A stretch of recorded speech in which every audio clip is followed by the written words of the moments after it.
Dear students, I start with lecture 18 of MET 310. આપણે definition લીધી છે એ વોક માટે છે. A walk in a graph G is a finite sequence W equal to V0, E1, V1, V2, V2, Vk minus 1, Ek, Vk, where we say that this W is a V0 to Vk walk. V0 is called origin, Vk is called terminus. જે પહેલું point છે એને આપણે origin કહીએ છીએ, જે છેલ્લું point છે એને આપણે ટર્મિનસ કહીએ છીએ. જો બંને પોઈન્ટ સરખા હોય તો એને ક્લોઝ વોક કહીએ છીએ, અને બંને પોઈન્ટ અલગ હોય તો એને ઓપન વોક કહીએ છીએ. V0 અને Vk મે બી સેમ, એ બંને સરખા હોઈ શકે, અને સરખા હોય અને બંને એક જ હોય તો ક્લોઝ વોક, બંને અલગ હોય તો ઓપન વોક. જેમાં એજ નથી આવતી એને આપણે ટ્રિવિયલ વોક કહીએ છીએ. જે વોકની અંદર એજ રિપીટ નથી થતી they are known as trail, અને જે વોકની અંદર વર્ટેક્સ રિપીટ થતા નથી એને આપણે પાથ કહીએ છીએ. Any two paths with the same number of vertices are isomorphic. Path with n vertices will be denoted by Pn. Okay, it is denoted by Pn, and Pn has length n minus 1. જોઈ લો એકવાર, પછી વધારે ચર્ચા કરીએ.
જો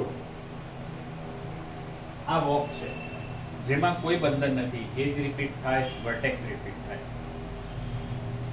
એજ repeat ના થાય તો એને આપણે એવા વોકને આપણે ટ્રેલ કહીએ છીએ, અને વર્ટેક્સ રિપીટ ના થાય તો એવા વોકને આપણે પાથ કહીએ છીએ. તો એક વાત આપણા મગજમાં બેસી જાય, path is always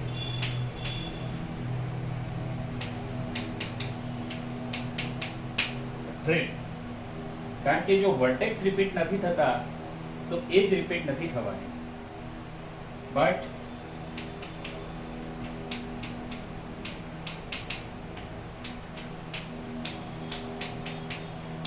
need not be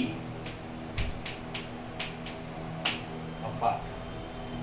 પણ ટ્રેલ એ પાથ ના પણ હોય, કારણ કે એજ રિપીટ ના થાય, પણ વર્ટેક્સ તો રિપીટ થઈ શકે. પેરેલલ એજ હોય તો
આ જે આકૃતિ છે એમાં એક વોક બતાવ્યો છે V1 V2 V3 V5 આ એજ E1 આ E5 આ એજ E10 આ એજ E3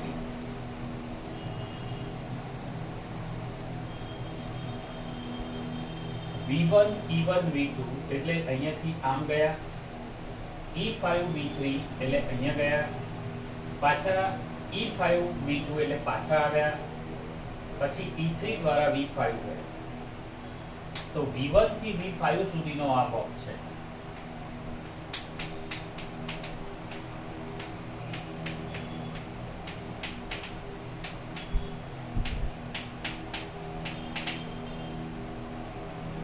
V1 થી V5 સુધીનો વોક છે હવે જો આ વોકની અંદર તમે એક વસ્તુ વિચારો કે આ જે વર્ટેક્સ V2 છે અને અહીંયા પણ પાછું V2 છે તો જો તમે આટલો પોર્શન કેન્સલ કરી નાખો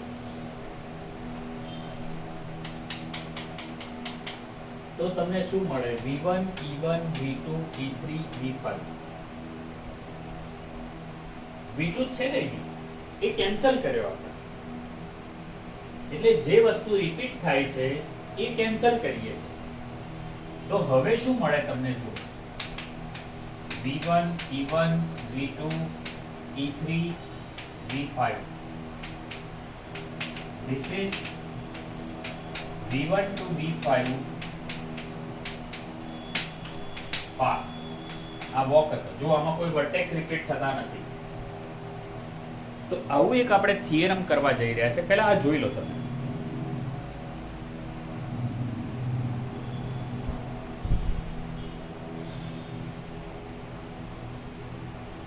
કે જે વર્ટેક્સ રિપીટ થાય છે એને આપણે કેન્સલ કરી દઈએ છીએ એટલો ત્યાં સુધીનો રસ્તો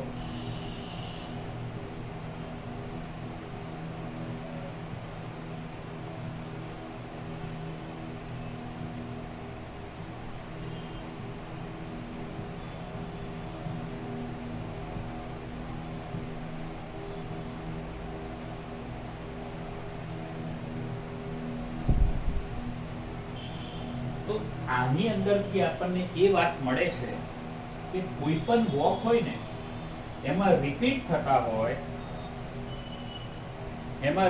થતા હોય એવા વર્ટાઇસિસના સુધીનો રસ્તો કેન્સલ કરી નાખો તો તમને ત્યાં પાથ મળે હવે એક પ્રશ્ન એવો થાય કે આ સમજો કે આ ઓપન વોક છે બરાબર this is open walk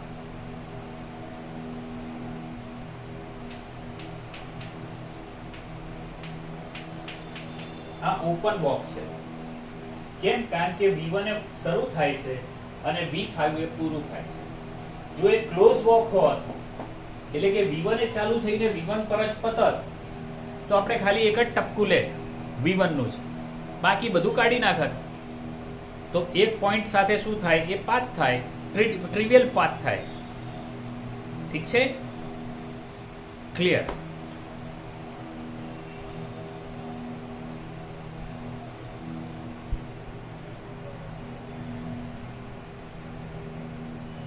One theorem is there on the board 53 on the left hand side of the board.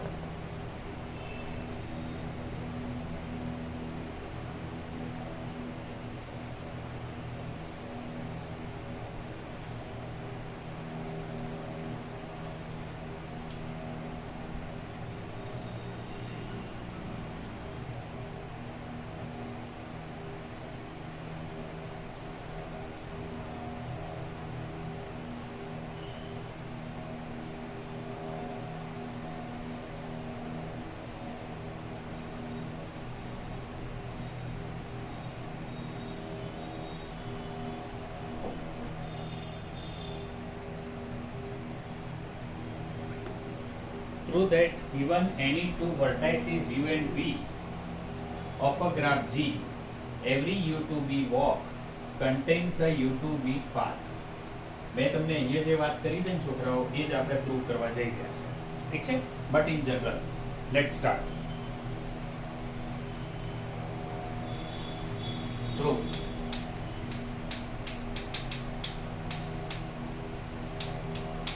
let W equal to U0, E1, U1, E2, U2,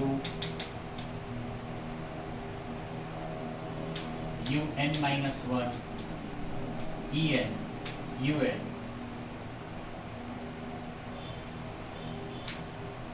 be a walk.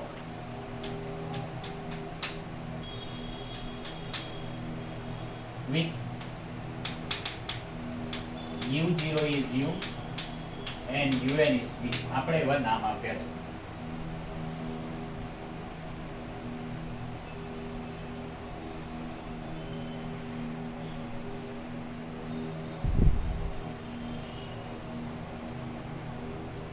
If W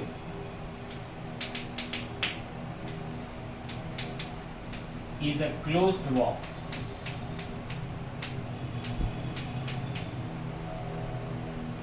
then U0 is UN. પહેલું point અને છેલ્લું point સરખું જ રહે. And therefore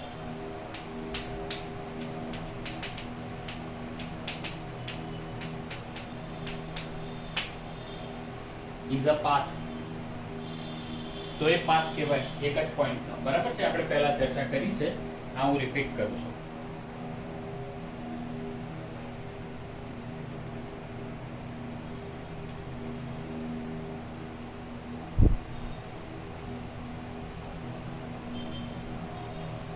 Now suppose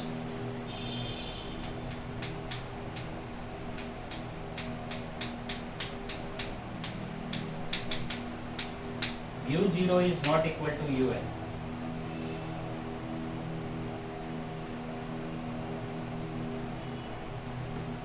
And if U0, U1, U2, UN all are distinct,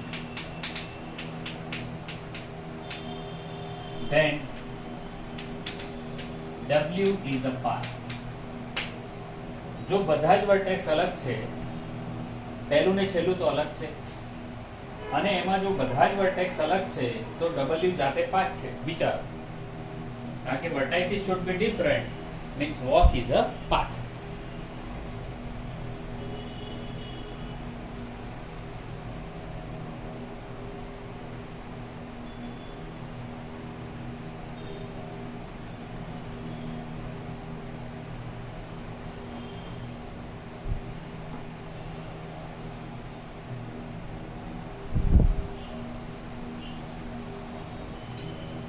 If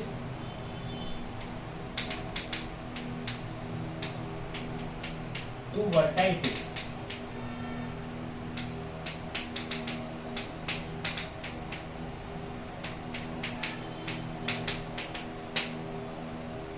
I કરતા જે મોટા છે અને બે વર્ટાઇસીસ સરખા છે, જો બે વર્ટાઇસીસ સરખા હોય તો શું?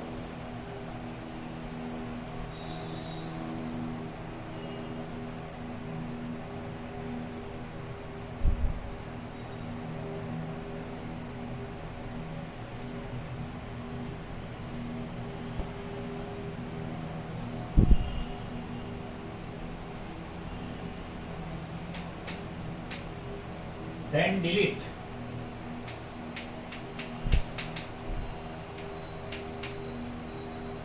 all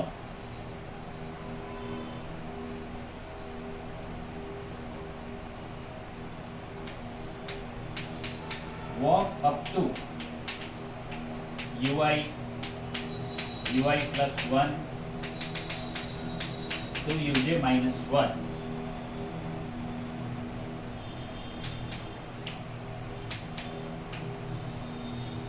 Therefore, the remaining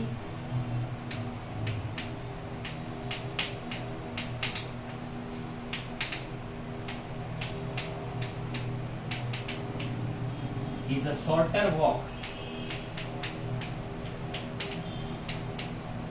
between U0 to UN. પહેલા કરતા નાનો હશે. if in this walk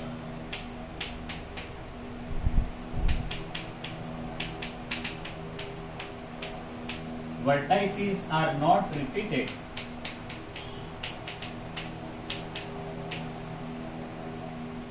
then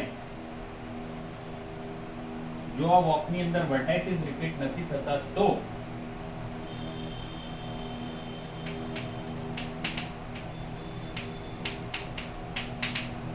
his path, but if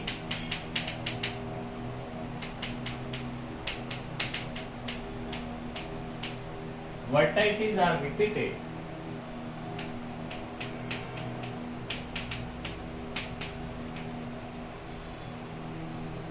then do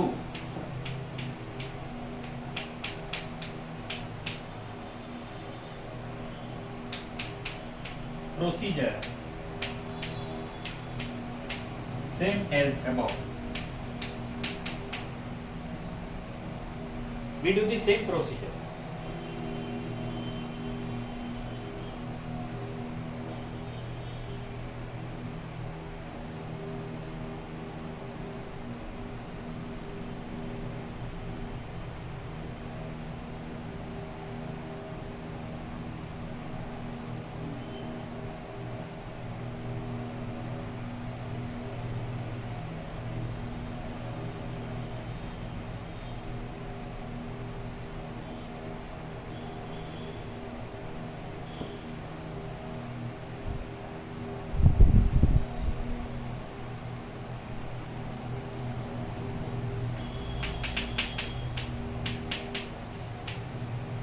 Finally we get path.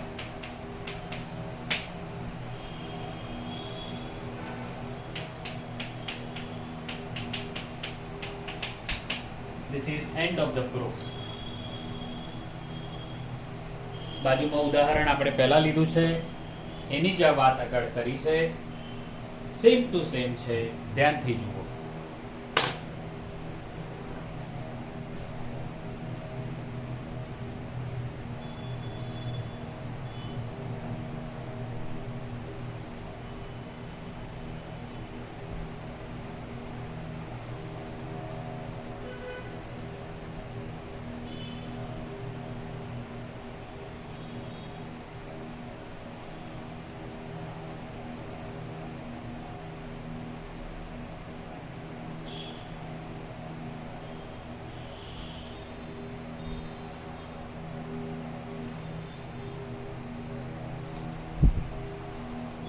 જો આમાં આપણે એવું કહ્યું છે કે u0 અને un સરખા હોય તો ફક્ત પાથ શું મળશે, પહેલું પોઈન્ટ, અને એટલા માટે એ ટ્રિવિયલ વોક પણ થયું અને એ પાથ થઈ જશે. પણ જો બંને અલગ હશે અને બધા વર્ટાઇસીસ અલગ હશે તો એ જાતે પાથ થઈ જશે. હવે એમાંના કોઈ પણ બે વર્ટેક્સ સરખા હશે તો ત્યાં સુધીનો રસ્તો આપણે ક્લિયર કરીએ છીએ કે જેવું આપણે આ ઉદાહરણમાં કર્યું છે. હવે આપણને અહીંયા પાથ એટલે મળે છે કે આ જગ્યાએ હવે કોઈ વર્ટેક્સ રિપીટ થતા નથી, પણ અહીંયા લખ્યું છે but if vertices are repeated then do same procedure same as above.